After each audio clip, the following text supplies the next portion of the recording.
The Galaxy opened defense of their MLS Cup title with, half a new roster. The top-ranked football recruiting class for the moment is at USC.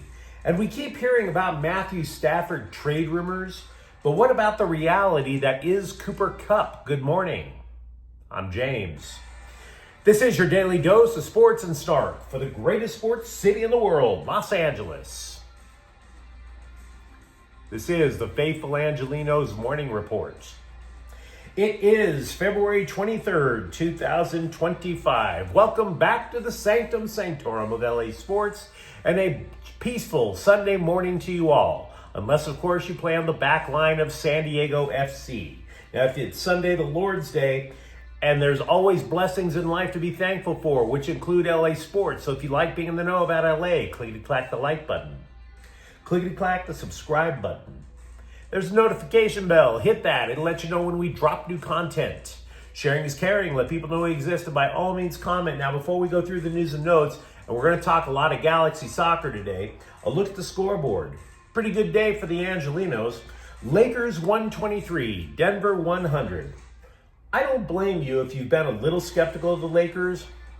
I've been skeptical of the Lakers. But also, we have to recognize reality. If you're the type of person that wants to believe in the Lakers, last night was your dream scenario. Luka Doncic scores 34 points, grabs 10 rebounds, dishes 7 assists. The Lakers snap an 8-game skid in Denver. 4 Lakers scored at least 20 points.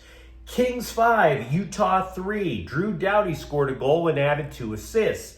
And LAFC shut out Mini Scrotum in their opener, 1-0. Jeremy Abobise scored in his LAFC debut. Meanwhile, today, San Diego FC is at the Galaxy at 4.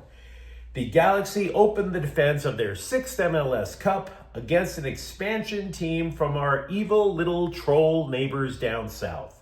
The Clippers are at Indiana at 2, and Ohio State is at UCLA at 12:45. Today, UCLA is going to honor the memory of the legendary Bill Walton, which is an absolutely lovely gesture. Unfortunately, if the Bruins lose, we can only hope that Coach Mick Cronin won't blame the memory of Bill Walton for the loss. Fingers crossed. And USC is at Rutgers at 3. Now let's get to the news. It's not enough to say that I can't wait for kickoff at Dignity Health Sports Park because I enjoy the Galaxy. It's more than that. I can't wait for kickoff because I have no idea what the hell this team is going to look like. I don't. To the outside world, Major League Soccer is a league known to hold a gun to its own head because they have the goofiest salary cap in organized sports. Nobody can explain it. And when you think about how this impacts the Galaxy, this could be the most MLS-y season that MLS has ever MLS'd. When you win a title, you want to embrace that team. You want to love that team as much as you would family, as much as you would the chick in the office who just reported you to human resources. Dodger fans, for example, they are still lamenting Walker Buehler having left the team for the Boston Red Sox, even though the current team is demonstrably better. So, you take a look at the Galaxy, who purged 5 players from a championship-winning roster, including the MVP of MLS Cup Finals, including the guy who scored the game-winning goal in MLS Cup Finals. They were so desperate for cap space that one of the guys that they traded, Marky Delgado, started yesterday for their biggest rival in LAFC. That's how whacked out the salary cap structure is. And you might say with that amount of change, no, how the hell could that be? I can't explain it to you. Nobody knows how to make heads or tails of the MLS salary cap. If you ask Google, and I did, Google tells you to go F off. So, here's what little I know about the cap, just to give you a bit of a background. Did you know that the salary cap of MLS is actually about $5.5 million? Right. except for 3 so-called designated players where you can break the bank for them and sell a lot of jerseys. But, then you can trade players. Oh, you could trade players to attain more cap space. That sounds lovely. But hey, that's countered because if a player becomes more than 22, oh my Xenu, call the Scientologist to clean out all your engrams. Boy, are you screwed. Exactly. Do you see what I'm saying? It's bananas. Good luck trying to explain it. All we know is that the MLS officials, who pretty much look like IRS agents, knocked on that door and said, you can't run it back.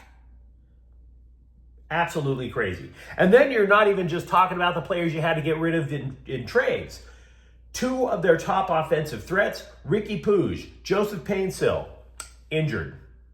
A third, Dejan Joveljic, traded for cap room. Nobody even knows who is going to start on goal for this team. John McCarthy lifted MLS Cup last year. The LA Daily News thinks it's not going to be McCarthy, but Novak Mikovic. The Daily News also sees newcomer Lucas Sambria as a reserve. MLSsoccer.com, however, sees him as a starter. Nobody knows what the Galaxy are going to look like. So, take what I'm about to say with a grain of salt. Hell, take what I'm about to say with a bag of salt. This is my guess. This is my guess based on the experience that I've had watching the Galaxy and what the experience I've had with the way Greg Vanney runs things. I think the Galaxy will temporarily switch formations from Vanney's preferred 4-3-3 to a 4-2-3-1 formation to go defense first until the Galaxy start to get to know each other a little better, until some of the injured offensive players begin to get healthy again. You see, when they had their offense intact, you could go 4-3-3, which is a little less defensive minded, a little more risky, because they could afford to take risks. They were so talented offensively, they knew they could score goals in bunches. So who cares if we take a risk or two that's a little bit too much? We know we're going to get that goal back probably. Now, Painsil won't be back for another month. Puig won't be back until probably late summer. So you're sitting there going, yeah, that's a lot to lose on offense. Also, we know from experience watching Greg Vanney that when the Galaxy roster was flawed, when they didn't have as much speed on the wings, when Vanney knew that there wasn't as much firepower, he went to a 4-2-3-1. I think McCarthy stays in goal because of that defense-first philosophy. McCarthy is the guy who has the experience communicating with a back line that returns intact. I also believe that they'll go with 2 defensive midfielders, and that means that there will be a new starter, at least one new starter in the midfield. I think Santabria or Elijah Winder will get a start. I also think the Galaxy is going to tap the brakes in terms of goal production. Once again, you don't have Joveljic, Painsil, or Puig. They were also all in their early 20s, right? Now, you could say, James, there's a terrific replacement for Puig in the midfield. They have German legend Marco Reus, which is fair. But do you really want to run those mid-30 aged legs into the ground? Do you? I don't. So ultimately, for at least a few months, this is going to be an entirely different looking team that's going to be forced to play defense and win whatever matches it can while waiting to get healthy and for the roster to get to know each other. I do not think this team has enough to win the Western Conference in the regular season. I do think that this team is going to wind up playing its best soccer when it's time for MLS Cup playoffs, and we'll see what happens then. You let me know, of course, what you think in the comments thread. Meanwhile, over at Heritage Hall yesterday's clip, we were talking about USC landing a 4-star quarterback for the recruiting class of 2026. Flipping Jonas Williams from Oregon to the Trojans also flipped a national narrative. Because, oh my gosh, USC, they're just going to be in the mid-teens. Oh yeah, Oregon, you just can't top all that Nike money coming in. Look, there is going to be a long path to National Signing Day. But at this moment, according to Rivals.com, USC has the top-ranked recruiting football class for 2026. It is only fair and logical to emphasize how early in the recruiting cycle this is. The Trojans only have 10 recruits so far. So USC doesn't even have any so-called 5-star recruits. But they are loaded with 4 stars on both sides of the ball. The program is also going to host another group of elite recruits in June. We have talked way too much about Matthew Stafford, especially because the smart money still remains on him staying with the Rams. This is a lot of pointless drama in my arrogant little opinion.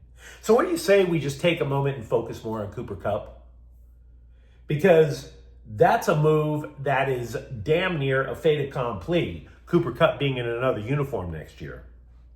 An agent writes for CBSSports.com, and that is extremely useful because at least you get the idea of what Cooper Kupp would attract in the trade market. So yes, it is true, Kupp won the receiving Triple Crown. He won a Super Bowl MVP. He was the focal point of the Rams offense for many years. And yep, he's also super injury prone. Cooper Kupp is so injury prone, you would think that the hospital would give him frequent flyer mileage and cut his bill. That's how many times that dude has had to have anesthesia and go under the knife. Here's what else, though, weighs down a potential Cooper Kupp market. The wide receiver market is flooded. Yes, Cooper Kupp has his bona fides, but so does Keenan Allen, Amari Cooper, DeAndre Hopkins, Brandon Cooks, Stephon Diggs. All of them are free agents. All of them. Devontae Adams, he's probably going to get cut after not trying to play in either Las Vegas or with the New York Jets. Deebo Samuel wants the Niners to trade him. So that's a lot of talent, experienced talent, among wide receivers. That drives the market down. And by the way, what did the Chargers get for Allen when they traded him to Chicago last year? A 4th rounder. Adams, when he got traded to the Jets, he only got the Raiders a 3rd rounder. So the idea that Cooper Kupp is going to lead to this massive talent influx, no. You are most likely going to get a day 3 pick with a little bit of cap relief mixed in. The upshot is hopefully you can turn that 3rd round pick into something, or 3rd day pick into somebody who actually contributes a lot without getting injured. By the way, one thing that we've heard about with the so-called bombshell Stafford report, oh my God, his agent has permission to talk to the other teams about a trade. And it sounds shocking, but has anybody considered the possibility that the Rams allowed this so that Stafford's drama queen wife, and his agent can all sit there and go, wow, the market for Matthew really isn't as big as we thought it'd be, right? Maybe this is a chance for Stafford not to simply learn what he's worth, but what he is not worth. What is these other teams' cap situations, right? What are their possibilities of rebuilding an offensive line? The teams that don't have quarterbacks, ironically enough, don't have good offensive lines either. So you can easily see a GM with another team say, hey, we'd like to have you, but no, we're not going to guarantee all that money in your contract.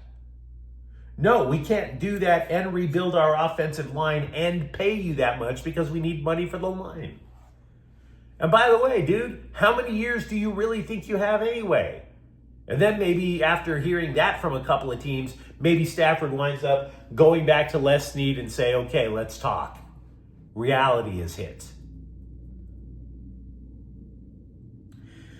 Joe Kelly, former Dodgers reliever and unapologetic troll, is considering taking his legendary pouty face into retirement because his shoulder isn't healing sufficiently. He said he wants to get healthy and, quote, "if I don't, then F it," unquote. That is about as much of a Joe Kelly quote as you're ever going to get in his career. That dude just dances to the beat of his own iPhone. I'm telling you. But you let me know what you think in the comments thread. Talk to me, for example, about what you think of the Galaxy and their chances in defending the Cup. And for that matter, surprised? Do you think USC actually is going to wind up with the #1 recruiting class when it's all said and done? And if you enjoyed the content, don't forget to subscribe to Faithful Angelenos. We're talking LA sports every single day here. Thank you for watching. I'm James. We'll be back later today with a rapid recap of the Galaxy opener. Faithful Angelenos is a Ken Portel Queso production. Take care.